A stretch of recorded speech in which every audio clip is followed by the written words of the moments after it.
Hello my dear friend, welcome to education point online. So friend, कैसे हैं आप लोग? आई होप बहुत अच्छे होंगे।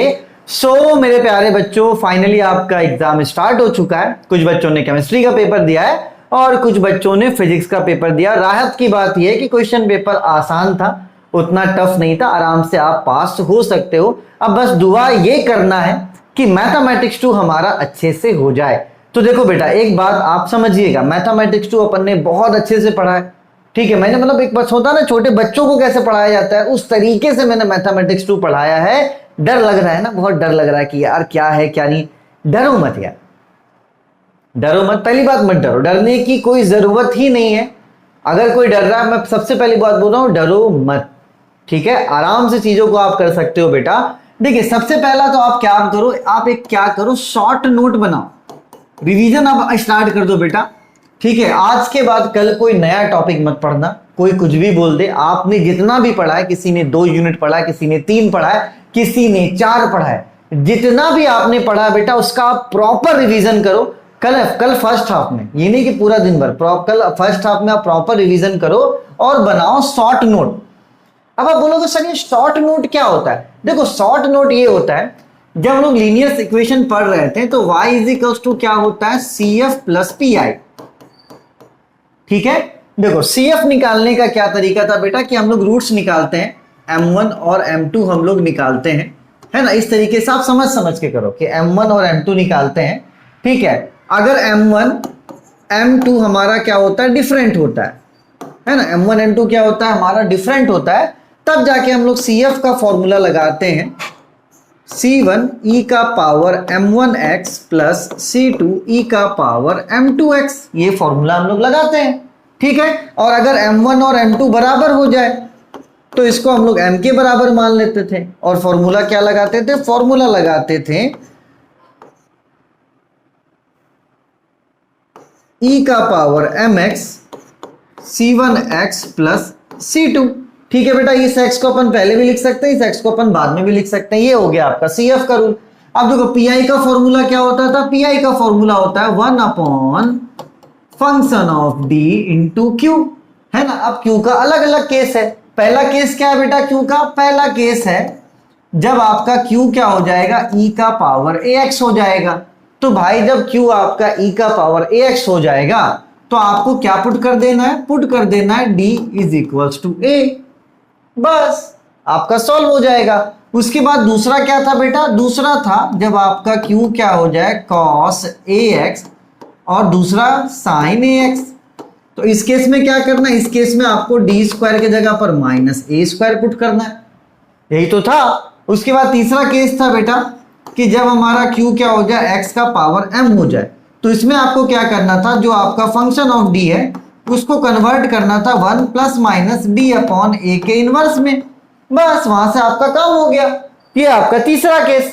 चौथा केस क्या था बेटा, चौथा केस था जब Q आपका क्या हो जाए, e का पावर ax के साथ कोई क्या हो जाए, कोई फंक्शन हो जाए, है ना। तो उसमें क्या करते थे बेटा, उसमें ये करते थे कि d के जगह पे d प्लस a पुट करते थे।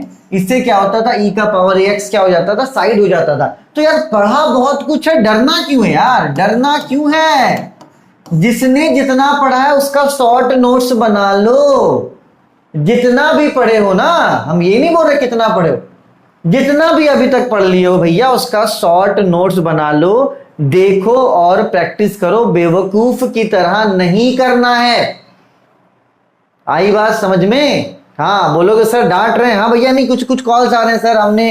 अब यार अल्टीमेटली बच्चे क्वेश्चंस पूछ रहे हैं। अब एक बात बताओ ना यार, मैं कैसे बता दूं? अगर मैं आपको बोल दूं cos 2x एग्जाम में आएगा, अरे भाई cos 2x के जगह पर cos 9x भी आ जाएगा तो क्या दिक्कत है, करना तो वही है।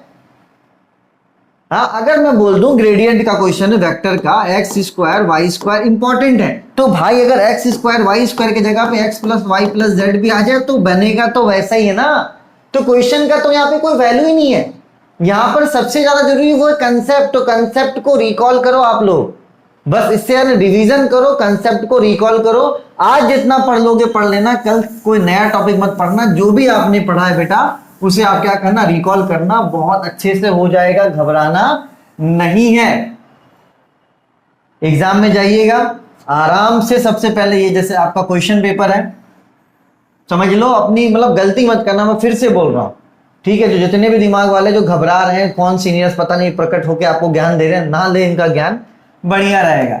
क्वेश्चन इस प्रकार का है,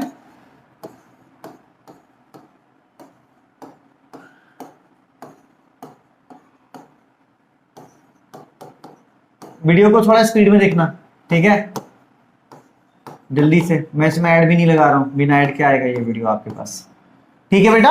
अब देखो, आपको पहले ठंडे दिमाग से आप एग्जाम में जाना, घबराना मत, ठीक है। 2 यूनिट भी आप अगर पढ़ के गए हो, 3 यूनिट जो भी जितना पढ़ के गया, घबराना मत, ठीक है। सबसे पहले आप क्या करना, पूरे क्वेश्चन पेपर को अच्छे से देखना, ठीक है। और इस क्वेश्चन पेपर को देखने के बाद आप ये देखना कि इसमें से कौन से ऐसे 4 क्वेश्चंस हैं जो आपको बहुत अच्छे से आते हैं।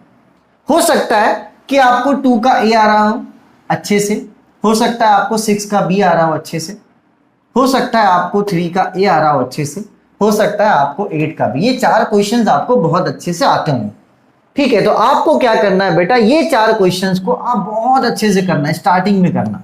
इन 4 क्वेश्चन को आप स्टार्टिंग से करना। अब कुछ महान लोग प्रकट होंगे यहां पर, बोलेंगे सर बी भी तो करना जरूरी है, लेकिन दादाजी जब बी हम लोगों को आता ही नहीं तो हम जबरदस्ती कैसे कर देंगे, अपनी कॉपी को गंदा तो नहीं कर सकते ना। तो बस भैया जो आपको आ रहा, पहले 4 से 5 क्वेश्चन, कम से कम 4 क्वेश्चन तो आपको आएगा ही भाई, इतना खराब किस्मत नहीं हो रहा है।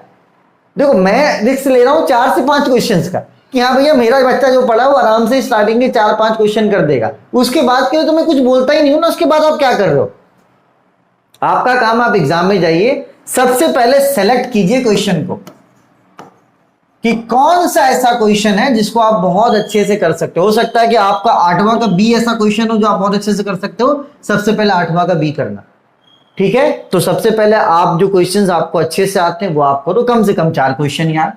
उसके बाद जितने बचे क्वेश्चन जो आप कर सकते हो सकता है आपको बी ट्राई कर सकते हो, मतलब पूरे क्वेश्चन पेपर में जो भी क्वेश्चन है ट्राई कर लेना। नियम कानून को साइड रखो, रूल्स एंड रेगुलेशंस, कॉपी इस तरीके से चेक होता है ना, मैं क्या बताऊं, बस आप करके आओ।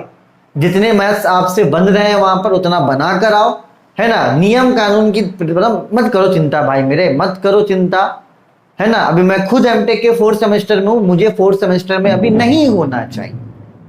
क्यों नहीं होना चाहिए भाई, मैंने 2-2 घंटे पढ़ के पेपर दी, जो मन सो लिखा मैं पास हो गया। तो भाई अभी फिलहाल नियम कानून मत रहना, आराम से 4 क्वेश्चन करो, उसके बाद जो भी क्वेश्चंस आपको आ रहे होंगे आप आराम से कर देना। और इन 4 क्वेश्चंस में अगर आपका 1.5 घंटा भी लग जाता है तो दे देना, आधा समय भी अगर इन 4 क्वेश्चन में लग जाता है दे देना, इंप्रेशन अच्छा बन जाएगा तो आप आराम से पास हो जाओगे। और जिसने ये गलती करी, काट कूट, स्टार्टिंग के 2 पेज हैं, स्टार्टिंग में क्या कर दिया, काट कूट कर दिया, मिटा दिया, ये मत करना भाई। एकदम कॉपी मेरे को नीट एंड क्लीन चाहिए, है ना। और घबराइए मत, दुआ मेरे साथ है आपकी, है ना। अच्छे से जाइए, आराम से 4 से 5 क्वेश्चन बना दीजिए, समझिए आप वहीं पर पास हो गए। उसके बाद तो फिर आप जितना बना सकते हो बनाओ, ठीक है। चलिए तब तक अपने और अपनों का खूब ख्याल रखो, शॉर्ट्स नोट्स बनाओ, कॉन्फिडेंट के साथ जाओ भाई, डरो मत। किस्मत कितना भी खराब रहा ना, कितने यहाँ पर 16 है ना, 16 में तो यार 4 तो बनेगा ही ना, इतना भी किस्मत खराब नहीं हो रहा है, 16 में 4 तो बनेगा। उसके बाद जो क्वेश्चन जहां तक बनता वो बनाना, छोड़ना मत। आपको ऐसा फील हो रहा है कि आप 8 का जो बी है वो आप हाफ बना सकते हो, आप आधा बना कर आना, ठीक है। बस स्टार्टिंग के 4 आप अच्छे से बनाना, उसके बाद जो मैथ्स जहां तक बनता है वहां तक बना कर आओ, कॉपी भर कर आना, छोड़ना मत एकदम कि नहीं सर हमें तो लग रहा है कि हम इसका 2 स्टेप कर पाएंगे। भाई 2 स्टेप करो, ऐसा लगता है गिवन है तो बस गिवन ही कर दो। भाई बिजली कड़क रही है लाइट कट जाएगा इसलिए एंड करते हैं, ठीक है बेटा। चलिए तब तक के लिए बेस्ट ऑफ लक, अच्छे से करके आओ, स्टार्टिंग के क्वेश्चन करना और बाद के क्वेश्चन अटेम्प्ट करना, जहां तक बनेगा वहां तक करना, कॉपी गंदा मत करना, ठीक है। चलिए तब तक के लिए take care, bye bye and best of luck.